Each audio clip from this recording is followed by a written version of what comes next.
So today we're going to talk about the trading update that has just come out this morning about Watches of Switzerland Group. Very good update. You can see here the share price is going up a decent amount today, and it's a stock that I've been banging on about on the YouTube channel as an opportunity that I really like. But even though the stock has jumped a bit today, I actually still think there's some decent upside still in Watches of Switzerland Group, so we'll also point that out today. Now, I don't normally cover UK earnings on the YouTube channel, mainly because the views are absolutely shocking, to be honest with you. The only time UK earnings reviews on the YouTube channel normally do well is when it's like a stock that's like crashed 30-40% and people are panicking, or people are looking, is this an opportunity to go buy? But I thought, you know what, I really like this update that I feel like I'm going to cover it on the YouTube channel today. So hopefully it's a little bit useful for you, and yeah, we'll get stuck into the video.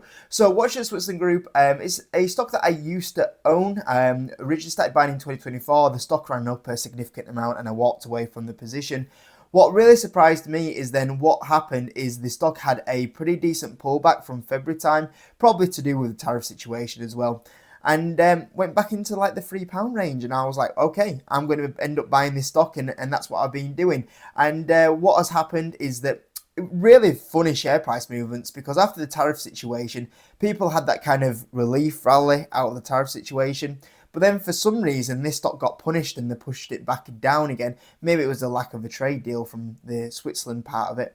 And then it fell back to its tariff lows. In fact, it went even slightly lower than the tariff lows, which was once again another great opportunity. So I was buying a pretty decent amount from there. We have seen a pretty good bounce, to be fair, out of those lows. And I'm up about 18% on the position. Obviously, you know, some significant amount because of that jump that we've had today. But even with the bounce up that we've had from these lows, I actually still think Watches of Switzerland is in a good place to really push on to like the £5, £6 range overall. And I think this update once again proves, like, you know, what is the future potential of what is going on with Watches of Switzerland Group. So Watches of Switzerland Group, I'm sure most of you guys are aware what they are. They are a seller, a retailer of watches, luxury watches, mostly known for selling Rolex. As we know, Rolex do not sell direct to consumer. They go to these people like Watches of Switzerland Group and say, can you sell our watches for us? And that's a pretty significant marker, because to actually get the access to sell Watches of Switzerland, to sell Rolexes, it's not an easy thing to do. To apply for a license and to get it and sell the Rolexes, it's quite hard to enter it. You need to start putting up the big amount of money, and we know Rolex can be quite selective on who they pick to sell the watches. So really, the Watches of Switzerland Group is really the only publicly way to kind of own Rolex, and we know Rolex is a significant brand, great moat there on Rolex. So yeah, that's obviously a great thing that goes with Watches of Switzerland Group. Now, if you look at what Brian Duffy, the CEO, said in here, revenue in the first half was up 10%, which is obviously fantastic amounts of growth there, double digit. Now, this is where it gets better. The US growth has been the standout performer, with sales up 20% in constant currency. Wow, that's so impressive, because what happened with Watches of Switzerland Group is they were historically a UK business. And then I think it was around about 2018, 2019, they went, we're going to go to the US markets now. And the kind of growth plan for the last 5 years is to expand into the US markets, and that has been very good for them. And even now they're still getting the rewards, with growth up 20%. Amazing amounts of growth. And what has happened in the US is that it's actually only just become their largest revenue contributor. So it used to be the UK and now it's the US, and as that US grows bigger and bigger, and like I said, it's just crossed the halfway mark for how much revenue it contributes to Watches of Switzerland Group. If that's growing 20% a year, your growth rates are going to accelerate more and more and more. And the other great thing about the US part of the business is that there's two things. So the first thing is that we know the US consumer is more resilient and has more money to spend. So that is a great market to be entering into because of the consumer that you have there. The other thing is, when you have a company that has two markets, and especially the US market, we always know the US market gets thrown at a premium. So where this has been historically a UK business and traded at a decent valuation, well, the argument is if you're in the US market now and you're growing at these levels, what premium could you trade at? That's the key thing. It could be a very nice premium, and we'll talk about that a little bit when we talk about the valuation towards the end of the video. Now, they actually did make an acquisition of Roberta Coin. They said that is delivering excellent results, which is great to see. They said the UK business performed well despite challenges facing the UK high street, with revenue up 2%. That's actually really good for the UK. It's depressing to say that is good for the UK, but that is actually pretty good. You know, the UK has been a mess the last 12 months, and the fact that they've been able to pull out 2% growth, yeah, that is actually really impressive. So well done to Watches of Switzerland Group. Luxury watches revenue was up 10%. Luxury jewellery was up 10%. Making 12% of the revenue growth. So that's good to see that jewellery is becoming a bit more of a diverse part of their business now. And luxury branded jewellery outperformed, which is great because better margins. So they also own a certificated pre-owned, which is basically where they are able to buy pre-owned Rolexes and then they sell them on. This was something they launched about 2 years ago, and that's really good because then you don't have as much dependent on Rolex and the new stock they give you, but also when you don't have to be dictated to the prices Rolex tell you what to sell at. And because of that, they're able to obviously make more levels of profitability on that. They've got more control. And the fact that that continues to perform strongly is great and in line with expectations. So I think they actually said that that's the second biggest brand now as well. So that's great to see. I think they relaunched the e-commerce platform either last year or the year before. Seems like they're getting the results from that because that's actually growing at 16%, which is great to see.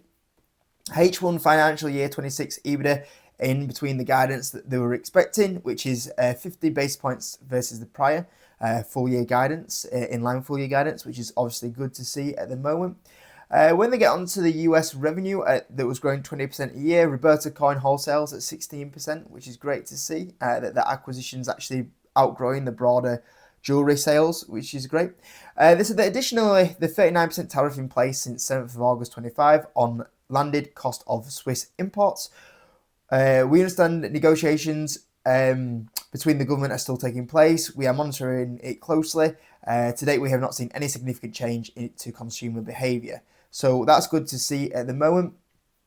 And you look at the company, the growth forecast still look pretty good. Net income, net profit still looks to be going up in the right direction. And you have this company right now trading 9 times earnings, or next year 9.1 times earnings, which is reasonably cheap. You know, when you go for a company and you say that you've got a company here that's growing 10% a year, expanding into the US, and that's come up nearly half your business now, and it's growing 20% a year, looks pretty impressive, doesn't it, when you look at that sort of valuation? So I guess really, you know, when you look at Watches of Switzerland Group overall, you know, it's had a decent bounce, but it still trades way below its peak in 2025, way below where it was in 2024, way below 2023. I know 2022 is not probably comparable because that's when people went nuts at low interest rates and people had spare cash and probably were buying Rolexes that maybe shouldn't have been buying Rolexes in that time frame.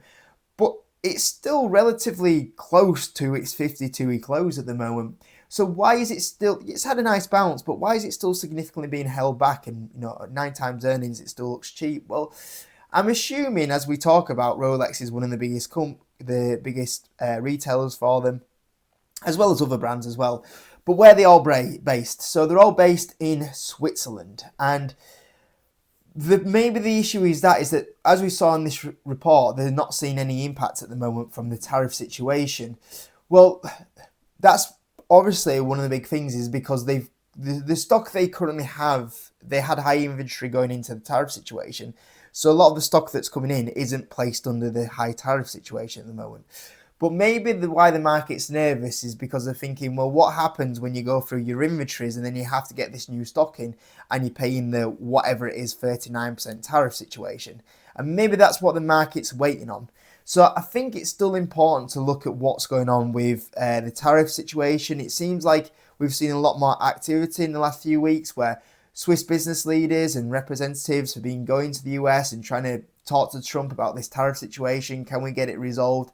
So maybe that is what we have to just watch out for, is that, you know, when are they going to get something resolved between this tariff situation, and then that kind of puts maybe the ease on why the stock hasn't rallied so much. And maybe the case is that if we do see some sort of trade deal announced between Switzerland and the US, which it can't be so hard to get a deal better than 39% surely, You look at the UK, you look at Europe, some of the tariffs that they've got at the moment, the EU. So, if you're able to get a tariff that's even half of what is it on at the moment, and that's going to really calm the market down. So when you look at that point of view there, are we going to, when that happens, are we going to see watches of Switzerland have that significant 10-20% bounce in the share price? Because if that concern is gone, then you look at the financials, then financially you'd argue the case that this stock should be a lot higher. This stock should not be 9 times forward earnings. You start looking at watches of Switzerland Group, and you look at what it was trading at last year, 17 times earnings, the year before, 25 times earnings, and since then the company has grown that US revenue even more, so it should be maybe even a bit of a premium since then because of the markets it's now exposed to. You look at the luxury market as a whole, so if we look at the luxury sector P ratio, which is I think for the European side of the business, so just take that into granted. Would we value the US even higher than the European side of it? I don't know. Now, you could argue the case, well, these are actually brands that own their own product, I guess. But like we said before, it's Rolex, and Rolex isn't a public company, so can we let it off from that point of view? But anyway, the average P ratio is around 25 to 26 times earnings. So I look at someone like a Watches of Switzerland Group, and I'm going, okay, so you got the US growth, you're selling Rolex, which I guess it's not your own product, but it's very limited on who can sell it. Okay, maybe we don't trade you at 25, 26 times earnings, but maybe we should be putting you down towards 20 times earnings, in my opinion. And obviously 20 times earnings is still significantly higher than where the company is at. Even 15 times earnings is significantly higher than where the company is at. So when we take a look at Watches of Switzerland Group here, I've got 4-5-6% revenue growth in, profit margins of 4-5-6%, which is about where they're at right now. 15 times earnings to start with, and you can see here, still from the current share price, there's still 25% on the low side and up to 101% on the high side, which when you're already up 18% at the moment, that's obviously still really attractive at the moment. So I would be more towards a buyer than a seller at the moment. However, like I said, I can make the case that, my opinion, because it's got that US growth exposure now compared to when it used to be mostly UK. And if we look at that point of view and we do throw it up to a 20 times earnings premium, that makes a big difference to the upside. I think maybe 18 would be the perfect number, but we're going 20 just to see if the market does get a little bit excited by that. Or maybe, watch the Switzerland throw out that, the US growth is so big now and the revenue contribution, do they become a US listed business? Anyway, look at the upside now. That's really exciting upside, to be fair. And like I said before, I'm just going to go back to 15 times earnings. The revenue growth at the moment, my high side is 6%, and they're currently throwing off numbers at 10% growth. I mean, if they're able to maintain like 10% growth, let's go 9% growth actually, then obviously that's really great as well. Let's throw that at 20 times earnings now. Wow, 200% upside. And let's say that they're able, because of the scale and the US growth, and they're able to trade more premium, that pre-owned part of the business becomes a bigger part of the business where they should be able to make more profitability. Let's say they are able to get up to like a 7% profit margin. Whoa, that 7% profit margin made a 50% difference to that upside now. So it's really exciting for watching the Switzerland Group. And you know what, today, really good update. It's good to see the share price going up today. But I'll be honest with you, I still look at the stock here at £4 and I'm thinking, we should really be pushing up to £5, £6. And I don't know if it's just the trade deal that's kind of holding it back at the moment, but yeah, I'm really happy with this anyway. So hope you enjoyed the little bit of an update on this one anyway. Thanks for watching. See you in a bit.